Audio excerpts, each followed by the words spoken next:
Before I ever thought of myself as a runner, I dreamed of being a professional gamer, not an esports champion, those didn't exist yet, but something else. In 1990s Brazil, we had these amazing magazines filled with screenshots, walkthroughs, hidden tips, and critiques on games. I used to imagine myself as one of the people behind those pages. They called it debugging, debulhar, or detonar back then, playing through every level of a game to explain to other gamers how it worked. I wanted that to be my job. I wanted to know every secret passage, every boss weakness. That would represent two things: a source of income and the chance to be doing something I loved. I think a lot of kids dreamed about it, just like some dreamed of becoming professional soccer players in Brazil. But for most of us, that dream faded as we grew up.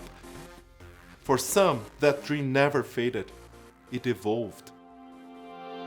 If I propose serious and leisure in one sentence, what comes to mind? Should leisure be taken as a serious topic? Should leisure be taken seriously? You might know someone passionate about their leisure. How has their commitment impacted their life, their identities, and their community? I'm Saulo, and I'm curious about leisure and its transformative power. Journey with me through this documentary to explore how people have discovered meaning and joy through their leisure. Welcome to my serious life. Today I meet Shadi Hanna, a college instructor, coach, and lifelong gamer. Through serious leisure, he turned play into passion and passion into purpose. Shadi takes e-gaming seriously. He goes even further. Today he teaches sports business management at Bow Valley College here in Calgary and coaches their League of Legends team, the Bears. His classroom, an actual sports arena, a dream for many, a reality for Shadi.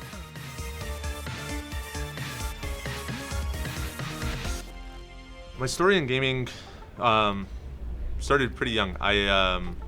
I remember one of my first gaming memories was sitting in the back of my parents' car on road trips playing on my Leapfrog tablet. I don't know if you've ever seen a Leapfrog before. It's one of the most horrific pieces of devices, computer devices ever created. It's like a little like portable computer with like frog ears on top. It's ridiculous. And I loved it to death. And so I would play games like The Incredibles 2 and all sorts of different games just as a kid, and I loved gaming. It was just so much fun for me. I've always loved puzzles and sports and things I could really apply my mind to, and so gaming was a very natural fit for me, and it was something I kept up with, since I was a young kid all the way to the present day. Esports was a little different. Esports, for those that may not know, is essentially competitive video gaming, and so it's games that are played with the intent to win. There's a high skill threshold, there's a high skill ceiling, and it's about mastering your craft and being excellent in the game of your choice. And so growing up, I played soccer, basketball, ball hockey. I grew up in Brantford, Ontario, so it was very difficult to leave that city and not learn a little bit of hockey. And so I was really into sports as a kid, and I still am to this day. I still really love sports.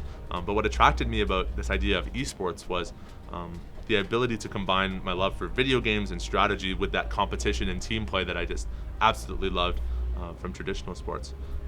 And so it was a blend of, playing massive multiplayer online games like Wizard 101, World of Warcraft when I was a kid, and then finding that online socialization and combining it with, more competitive games or competitive aspects of the world of gaming.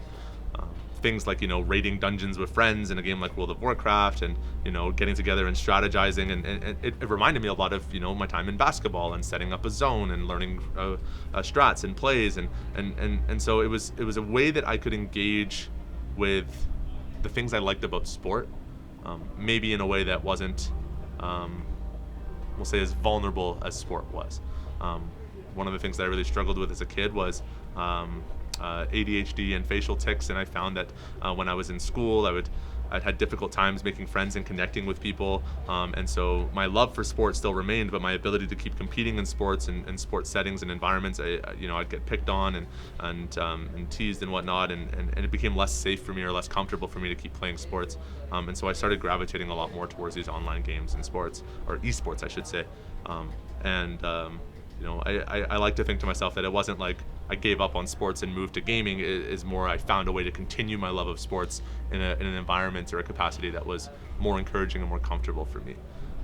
And so that's kind of the initial foray. Now it's a much more positive thing for me. It's I think there's still always a degree of escapism to anything we do in the world of leisure and recreation, but gaming has really turned my life around in some very, very meaningful and very impactful ways. The possibility of combining skills such as strategizing similar to sports, connecting with friends to play and escaping from challenging realities, exploring online worlds. Shadi's trajectory in esports is a great example of how a serious leisure career can lead someone to a professional career in the same field. It was long and a winding route. Growing up as a first-generation Canadian, my parents both immigrated from Egypt. There is a lot of pressure on me to obviously be successful and to be able to take care of myself and take care of my family. And so gaming was definitely not something my parents were particularly supportive of growing up. It was distracting me from my school, distracting me from my work or whatever. I remember growing up, there were times where my dad would unplug the internet and confiscate my laptop and hide it somewhere in the house, and whatever they could to keep me off the games and get me back out into the world. But I was pretty stubborn as well, and so I'd find my way back somehow. And I think eventually they just gave up in fighting me on it. And I'm happy they did, because I think I knew something that they didn't at that time, which was that this wasn't just a waste of time for me. It was a way for me to find myself and discover myself and discover the things that I am good at and enjoy. I grew up in a culture that was very focused on, doing service for the community and being a contributing member to society and always looking out for other people. And what I found is that translated really well to my gaming.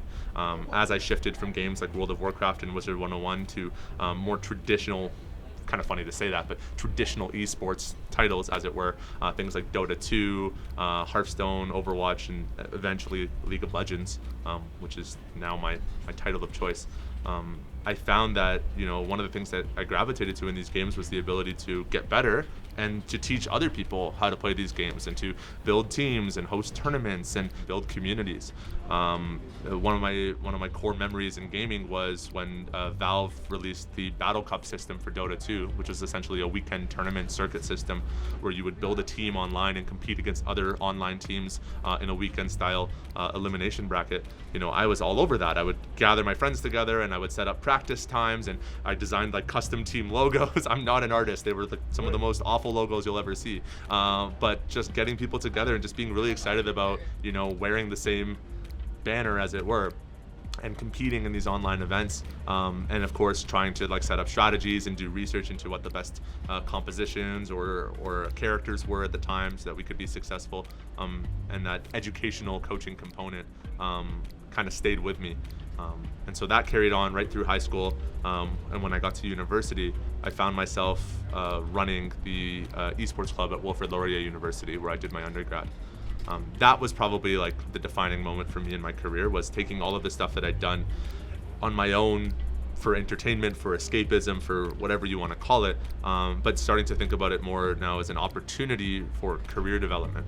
And so in my third year of university, I was studying pre-law at the time, doing a blend of global and legal studies, but I was finding that my degree was really burning me out. It was a lot of reading, a lot of writing papers. I was feeling a little lonely and isolated just being away from home, and so I wanted to rebuild that sense of community that I'd had online growing up, and so I started running our club at Laurier. There was a Discord server. Discord is kind of like Skype for the gaming world. Basically, it's video, text, community hub. Skype for the gaming world is disingenuous. It's a lot more than that, but it's a community hub essentially for online groups, and particularly gaming groups. And so there was a Discord server that had 500 something students that had been amassed over a 2 to 3 year period, but nothing was happening. No one was talking. There were no events. There was no leadership. And so when I found the individual who at the time was in ownership of the Discord server, and as well as some of the other social media links associated with Laurier Esports, And very quickly they were happy to hand over the keys to the castle and give me the opportunity to start using those tools to promote. And so I got to work on designing graphics and letting people know we're going to start the club back up in the fall. I put posts on Reddit, I put posts on Discord, I was getting our Facebook going. And when Club Fair rolled around that second week of September 2019, we had 150 people sign up for our club at Club Fair. And overnight we became the largest student association group on Laurier campus. I don't attribute that to my skills as a campaigner at all. I think that if anything, it just speaks to the power that esports has as a tool to drive community. Here's this group, this hungry group of students just looking for an opportunity to get involved in something they care about. And the second somebody showed up with a Bristol board and said, hey, I have esports, we had the largest student club in a day.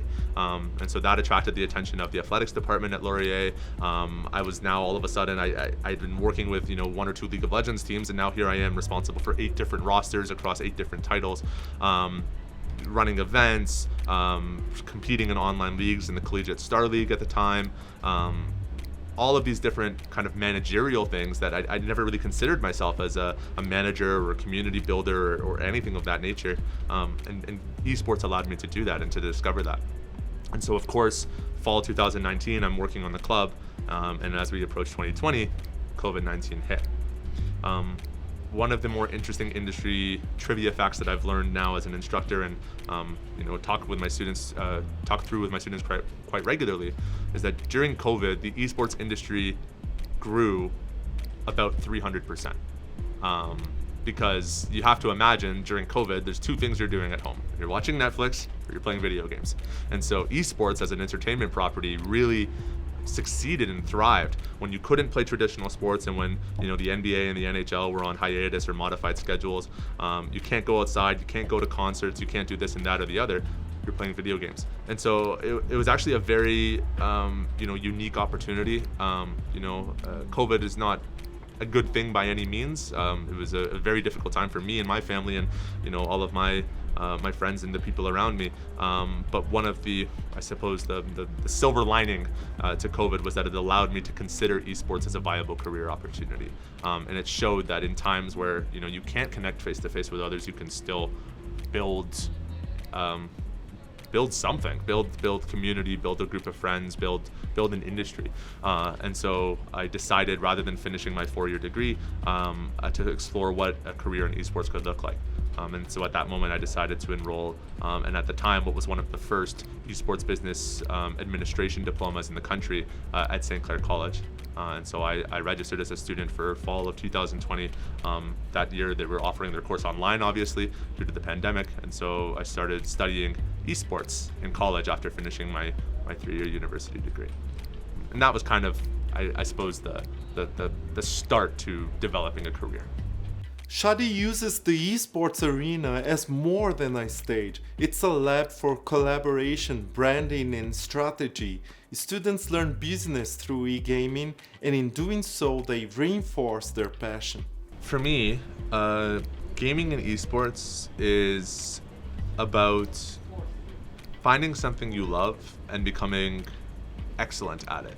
I think oftentimes it's especially from people on the outside that really don't know or understand what this space is. It's a mindless activity that you do to escape reality, and it's compared to drug use or whatever. It's this very addictive thing that's going to rot your brain and prevent you from developing into the person that you're meant to be. And I think that's a very surface level, shallow, and straight up wrong assessment of what gaming and esports can be. What I learned from gaming as a kid was it was an ability for me to develop my critical thinking skills, develop my sense of creativity, develop my sense of communication and collaboration with teammates and things like raiding in MMOs or playing games like Dota with my friends when I was 13, 14, and was a really core part of my development that allowed me to see myself as one, having the ability to develop myself and improve at something by spending time focusing on how I can learn from my mistakes and grow, but also how I can grow others and grow with others.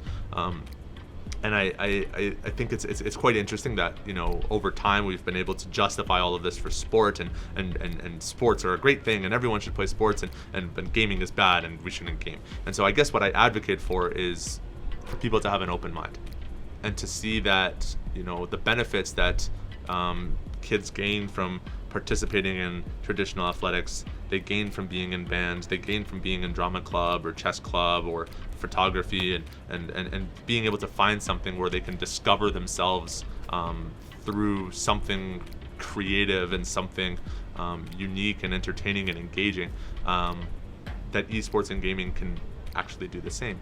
And so that work that I started in Fort McMurray with the schools, the high schools, and doing those school-based tournaments and leagues, I've since continued since relocating to Calgary, and I've now actually gone provincial.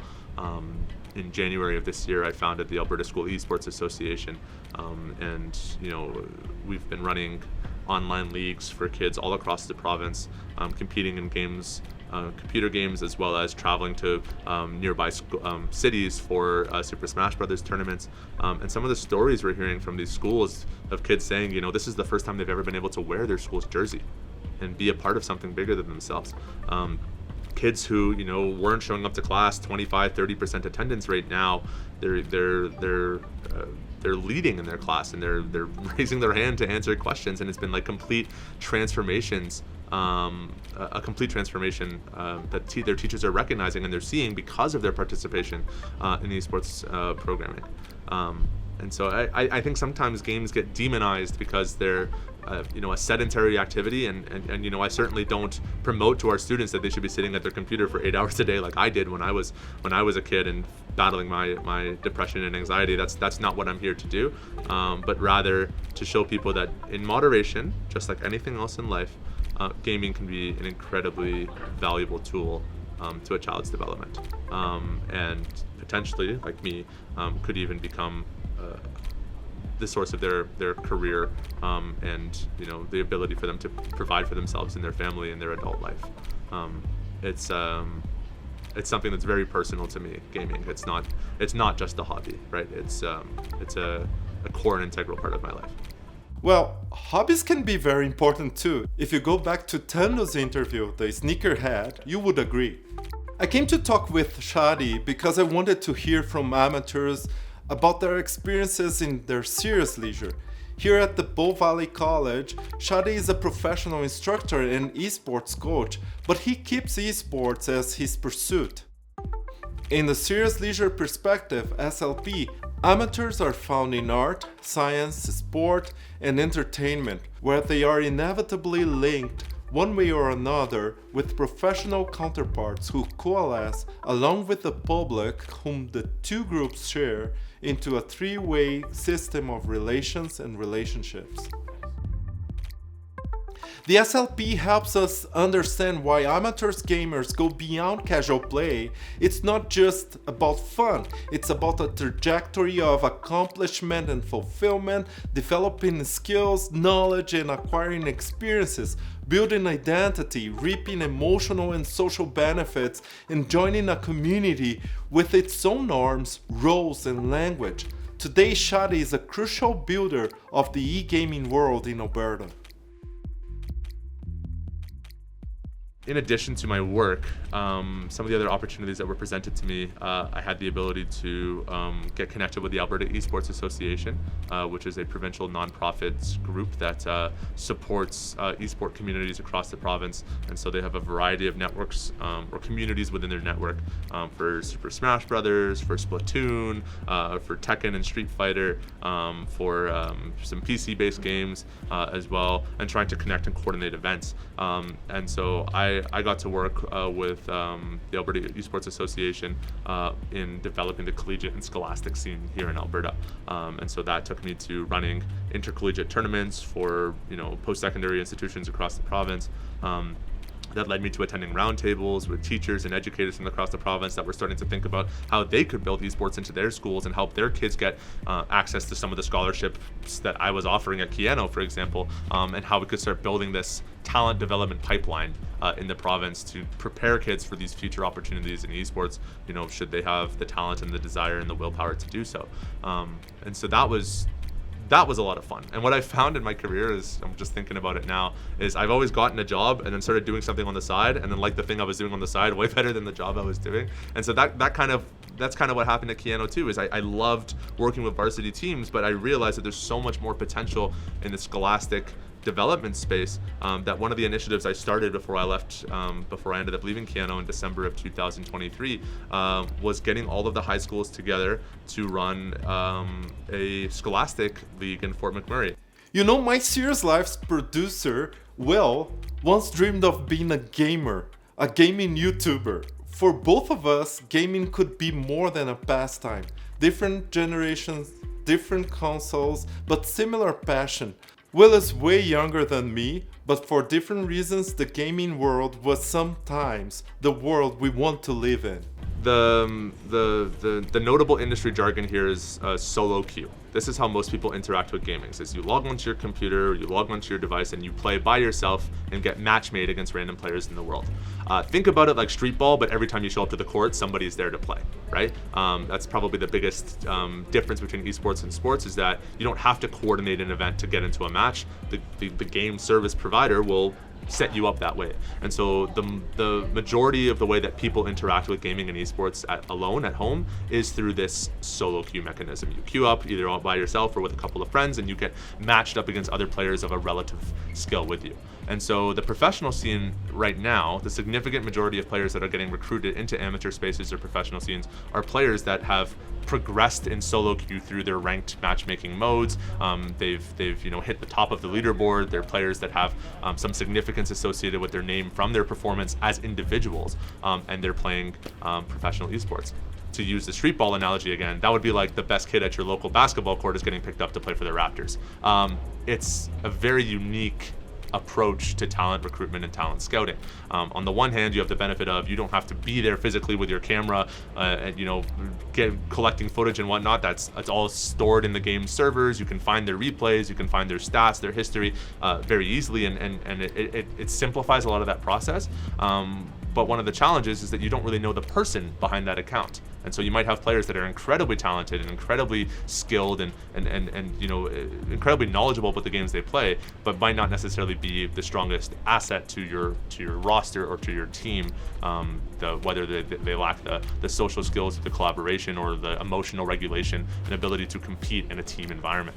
And so that's another big reason why I'm so into the scholastic and collegiate space, is that I think by being able to provide esports programming to kids when they're 7, 8, 9, 10 years old, starting off their career development at that age, by the time they're 17, 18 and they're nuts at the game that they play, they're also decent people as well, and can juggle that responsibility of being a talented player, but also being an effective brand ambassador and a good teammate. And so that's a big area of weakness for the amateur professional space of esports right now, is every now and again you'll get lucky and you'll find a player that has all the right characteristics and qualities and everything that you're looking for, but esports struggles a lot from what we call roster mania, where a team will exist for 6 months and then all of a sudden, interpersonal dispute, the team blows up and everybody starts looking for a new team to play for. And I think it's one of the reasons why the industry has struggled to kind of grow at the pace that maybe we would hope or expect, is there's just so much change, and a lot of it is honestly due to a lack of maturity from people participating and competing in the space. Here is what makes C-gaming unique in the realm of serious leisure. Its special world exists on 2 levels. In a physical world, there are tournaments, cosplay, fan conventions, associations like the Alberta Scholastic Sports League funded by Shadi, for example. But there is also a world that exists only virtually, populated by characters like Hatsune Miku, a Japanese character who don't exist in real life, yet still become icons in pop culture. The e-gaming world has been explored by many scholars, and one promising concept is of co-creation that could be associated with the SLP. From that, we can think about how our physical world may influence and be influenced by the online world in a dialogical relationship. Based on that, it seems predictable that some social issues would be reproduced or echoed in the e-gaming world. Female participation, for example, is a concern in esports. Toxicity, inclusion, and diversity are part of the stakeholders' discussions that include both levels of the e-gaming world. How are female characters represented in gaming? For example, how to foster a more inclusive and affordable e-gaming world. One of the larger motivators for esports as a mechanism of student engagement in K-12 settings and post-secondary settings and recreational settings is actually the accessibility of games. Now, there's two perspectives on this, right? On the one hand, a soccer ball costs $5 at Walmart, and the cost and the affordability of being able to get a soccer ball is way easier than getting a PlayStation or a gaming device, don't get me wrong, but at the same time, to play soccer you need to be physically able. To play soccer competitively, you need to be, matched up against people that are of similar size and strength as you. There's concerns around, co-ed sport and some of the risks to women and marginalized genders in co-ed environments. And so sports, despite being incredibly accessible, are oftentimes incredibly inequitable. One of the things that I was always told growing up is, oh, you're so tall and you got big shoulders, you should play football or basketball, right? And that was a gift that I had because of the size that I was born with. But if you weren't like me, and you wanted to play football, you're gonna go out there and you're gonna get crushed, right? And you're gonna get hurt and seriously injured and concussions and whatnot. And these were the stories that I heard growing up. That doesn't strike me as equitable. And so it's on the flip side with esports, yes, there's certainly a cost barrier, and there are certainly issues with toxicity and machoism and all of these issues that I know that the industry is slowly taking steps to address. But at its core, there is nothing about who you are, what you look like, and your capacity, your physical capabilities that would prevent you or discourage you from being able to play games. When I log onto my computer and you log onto your computer, I don't know who you are, you don't know who I am, and it doesn't matter. All that matters is your ability to play.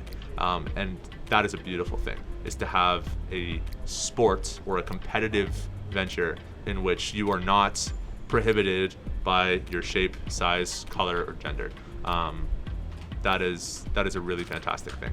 And so, here at Bow Valley, there's no restrictions on who can play. You walk into the room and you'll see every kind of person using our consoles and using our PCs.